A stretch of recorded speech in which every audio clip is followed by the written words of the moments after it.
Mannerjää ja sen sulamisvirrat muokkasivat Saimaan yöveden rannat.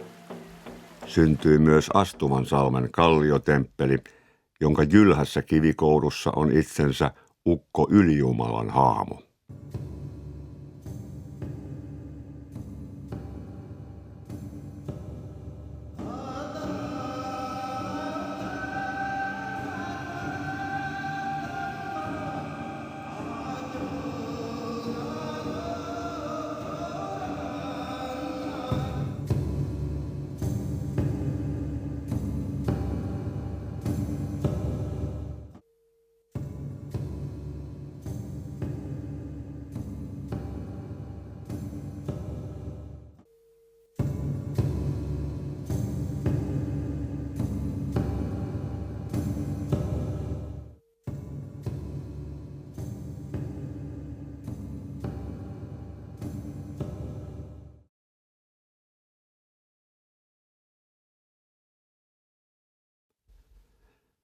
Muinaiset kuvat kalliossa vievät meidät kauas esihistoriaan.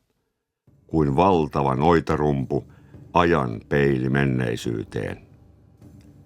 Hirviä, miehiä, naisia, shamaaneja, karhu, majava. Vene oli varhaisen kulttuurin tärkein kalu. Astuvansalmen kalliokuvissa matkasi kalliojumala Ukko miehineen. Saimaan pinta oli noin 10 metriä korkeammalla 6000 vuotta sitten, kun Imatrankoski puhkesi ja Saimaan vedet alkoivat virrata kohti Suomenlahtea. Siihen aikaan maalattiin ensimmäiset maalaukset täällä Astuvansalmen Kallio-Seinämällä. Ylimmät maalaukset ovat siis noin 6000 vuoden takaa.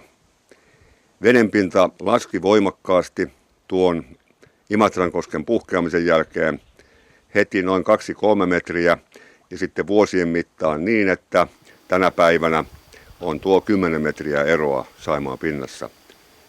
Ja vuosisatojen ja tuhansien mittaan on tänne Astuvansalmelle syntynyt rykelmämaalauksia.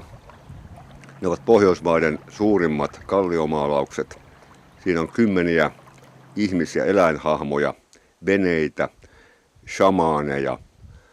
Tämä on ollut idästä länteen kulkevan vesireitin varrella oleva pyhä, hyvin vanha uhripaikka ja metsästäjien pyyntikulttuurin edustajien kohtaamispaikka.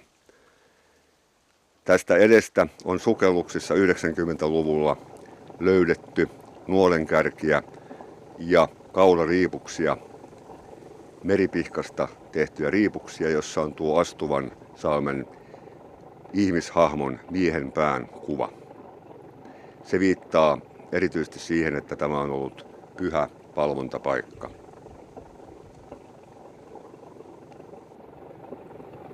Tämä Etelä-Savossa Ristiinassa sijaitseva Astuvansalmen kalliotemppeli on ollut ikivanha palvontapaikka. Tänne kokoontuivat vanhan pyyntikulttuurin ihmiset suorittamaan palvontamenojaan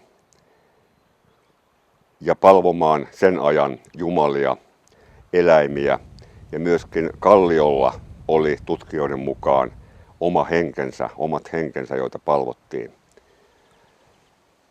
Tämä paikka on ollut erinomainen juuri tällaiseen tarkoitukseen.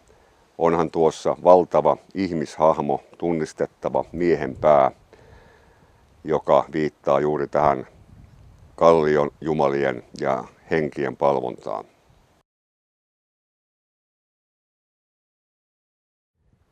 Tämän taideteoksen tekijän kädenjälki tuhansien vuosien takaa. Se on selvästi nähtävissä, oikean käden painauma, punainen, punamullalla siihen syntynyt. Se on viesti kaukaa menneisyydestä tähän nykypäivään Se ei ole sähköposti, se ei ole Facebook eikä internetviesti, vaan se on pysyvä kalliopaadassa oleva viesti ihmiseltä toiselle 6000 vuoden takaa. Muinaista asutusta syntyi Vuolteelle, Himalansaareen, Hartekkalaan ja Kitulansuolle, nykyisen Suurlahdentien varteen. Tämä valtaväylä vei Kymijoen vesistöön läntiseen maahan saakka.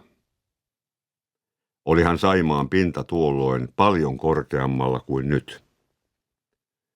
Astuvansalmesta matkattiin ohi Uittamonsalmen pyhien kalliokuvien. Ristisaaresta oli tuolloin näkyvissä vain muutama luoto, nykyiset korkeimmat kalliot. Mutta muinaiset veneilijät kulkivat näitä samoja reittejä, pystyttivät leirinsä samoille seuduille, sytyttivät samanlaiset nuotionsa ja elivät oman tarinansa, kuten mekin nyt, tässä ajassa, tuhansia vuosia myöhemmin. Ristiinan syväväylä kulkee samaa vuosituhantista reittiä, vain laivat ovat muuttuneet. Saimaa ja ihmiset olivat muinaisuudessa samat, vaikka GPS:ää ei ollutkaan. Tänäänkin täällä pitävät leiriään miehet ja naiset. Korven kätköissä on hirvi, karhu ja majava. Nuotiot palavat, ihmisäänet ja musiikki kiirivät tyynelle selälle. Saimaan norppa seuraa meitä myhäillen ja tuo tervehdyksen suuren jääjärven ajoilta 10 000 vuoden takaa. Veneet ja ihmiset tulevat ja menevät. Saimaa pysyy, toivottavasti norppakin.